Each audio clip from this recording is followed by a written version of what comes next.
Ayokong maging part ng sequence. Kasi, gusto ko ako lang lagi ang inuuna. Ang topic natin ngayon ay tungkol sa arithmetic sequence na angkop para sa grade 10 Math First Quarter.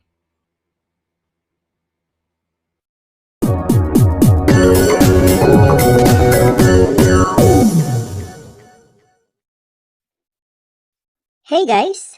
Ako si Kuya Ems at welcome sa Chalk at Lapis.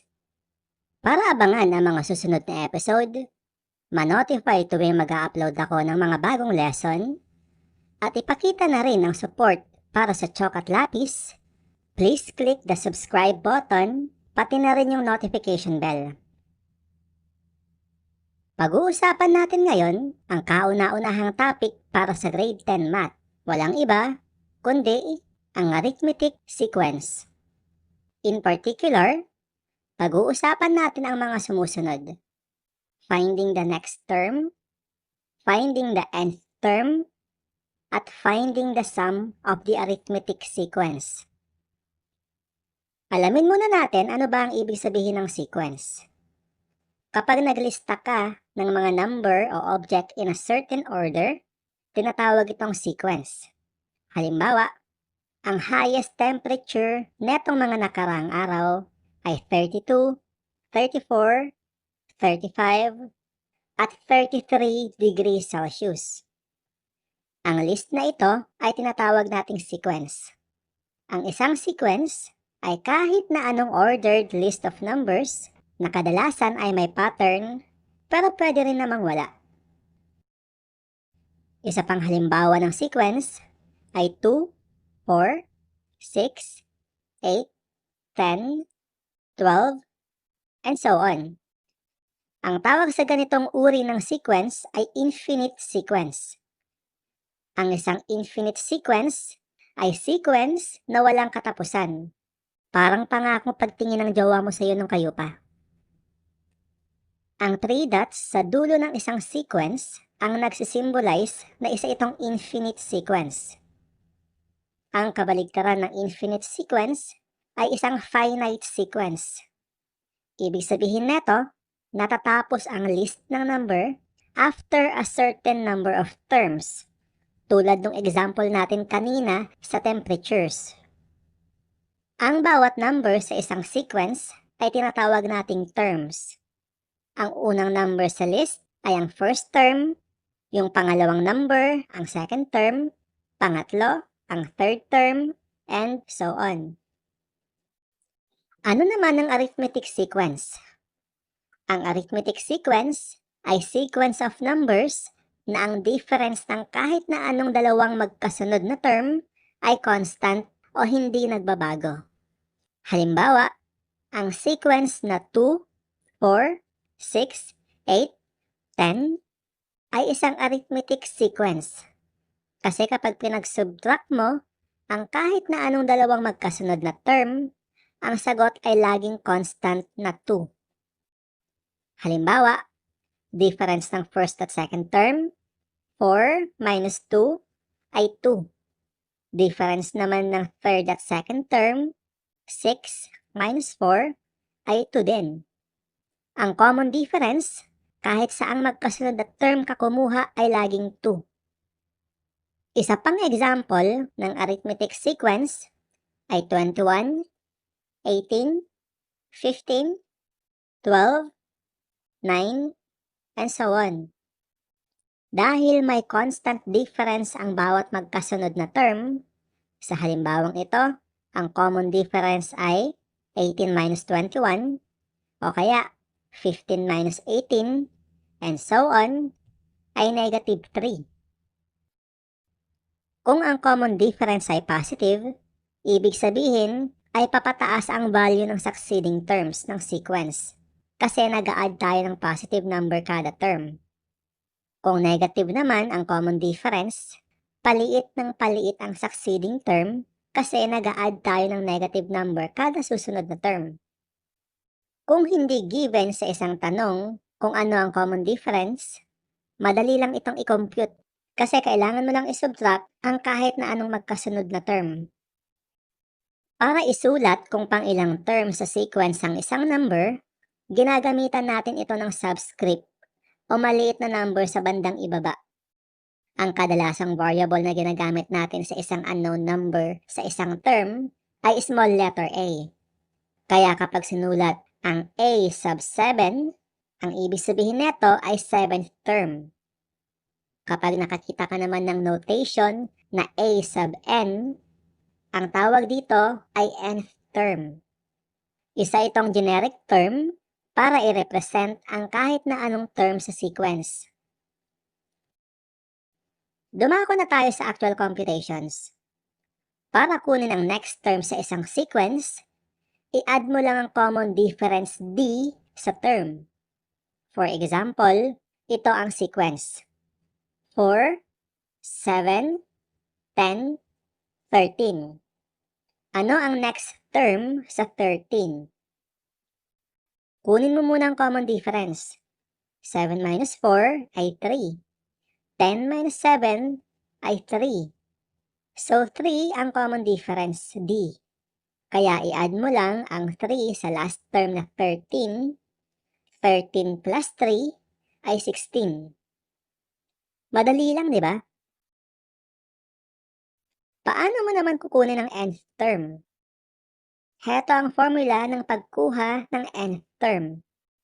A sub n is equal to a sub 1 plus quantity n minus 1 close quantity times d.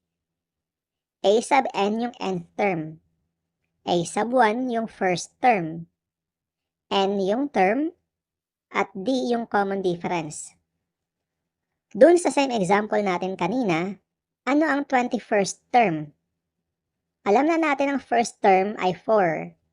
At ang common difference nila ay 3. Gamitin lang natin ang formula. A sub 21 is equal to 4 plus quantity 21 minus 1 close quantity times 3. Unahin natin ang parenthesis. 21 minus 1 ay 20. Tapos 20 times 3 ay 60. Tapos i-add mo sa 4. Kaya ang sagot sa 21st term ay 64. Paano naman kung given ang common difference at nth term at hinahanap ang first term? I-manipulate mo lang ang formula. Ilipat mo sa kabila yung quantity n minus 1 close quantity times d. Kaya magiging a sub 1 is equal to a sub n minus quantity n minus 1 times d. Subukan natin sa same example natin kanina. Alam natin na ang 21st term ay 64. Ang terms ay 21 at ang common difference ay 3. Kaya 64 minus quantity 21 minus 1 close quantity times 3 ay magiging 64 minus 60. Ang sagot dito ay 4 na maaalala natin sa previous example na tama nga. Paano naman kapag ang common difference ang nawawala at binigay ang nth term at ang first term? So, i-manipulate mo lang ulit yung original formula. Ilipat mo yung a sub 1 sa kabila, tapos i-divide mo both sides sa quantity n minus 1, kaya magiging d is equal to a sub n minus a sub 1 divided by n minus 1.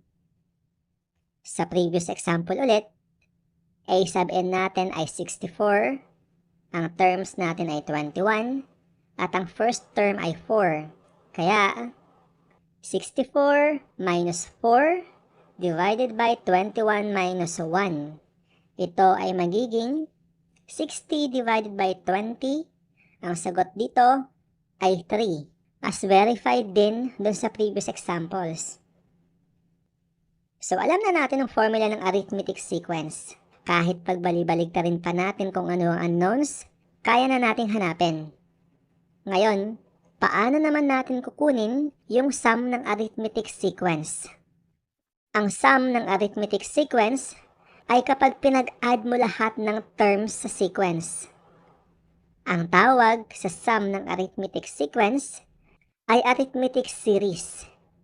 Ang formula ng arithmetic series ay S sub n is equal to n divided by 2 times quantity a sub 1 plus a sub n.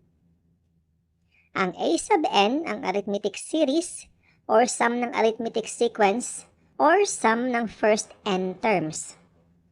Example ulit natin yung sa kanina. N is 21, a sub 1 ay 4, a sub 21 ay 64, so s sub 21 ay 21 divided by 2 times quantity 4 plus 64. Unahin natin yung nasa parenthesis. 4 plus 64 ay 68. Tapos, 68 times 21 ay 1,428. 1,428 divided by 2 ay 714. Kaya, ang value ng S sub 21 ay 714. Isang mabilisang example ulit ng nth term at arithmetic series. Ang sequence ay 5, 10, 15, 20, and so on. Ang tanong, ano ang 10th term? Una, kunin muna yung common difference. 10 minus 5 ay 5. Tapos, gamitin ang formula, a sub 10 is equal to 5 plus quantity 10 minus 1 times 5. 10 minus 1 times 5 ay 45. Tapos, 45 plus 5, kaya ang a sub 10 ay 50. Ang arithmetic series naman para sa first 10 terms ay s sub 10 is equal to 10 divided by 2 times quantity 5 plus 50. 5 plus 50 ay 55 times 10 ay 550 divided by 2 kaya 275. Paano naman pag fractions ang sequence? Halimbawa, 1/4, 1/2, 3/4, 1, and so on. Ang common difference dito ay 1/2 minus 1/4 is equal to 1/4. Applying the formula, kunin ang 8th term. A sub 8 is equal to 1/4 plus quantity 8 minus 1 close quantity times 1/4. 7 times 1/4 ay 7 over 4 plus 1/4 ay 8 over 4 or equal din sa 2.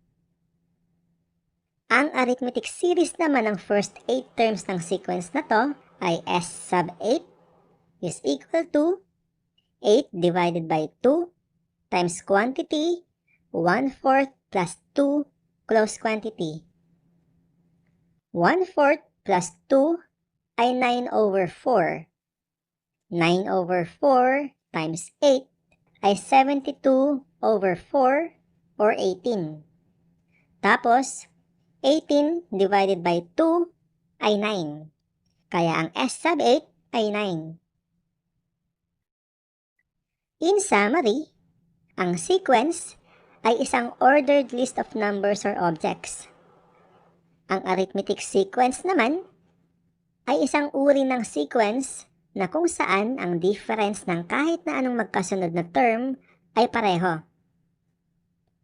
Ang formula ng nth term ng arithmetic sequence ay a sub n is equal to a sub 1 plus quantity n minus 1 close quantity times d.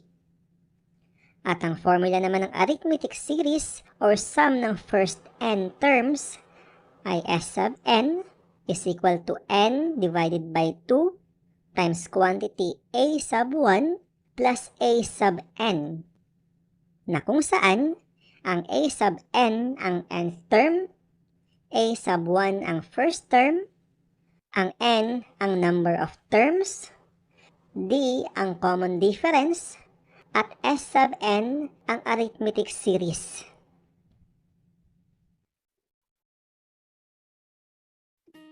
At dyan nagtatapos ang lesson natin. Kung nagustuhan nyo ang episode natin ngayon, please like the video, leave a comment, and share with your friends para mas marami pang matuto kay Kuya Ems. At kung gusto nyong abangan at panoorin ang mga susunod na lectures ko, please hit the subscribe button as well. Salamat sa panonood at hanggang sa muli!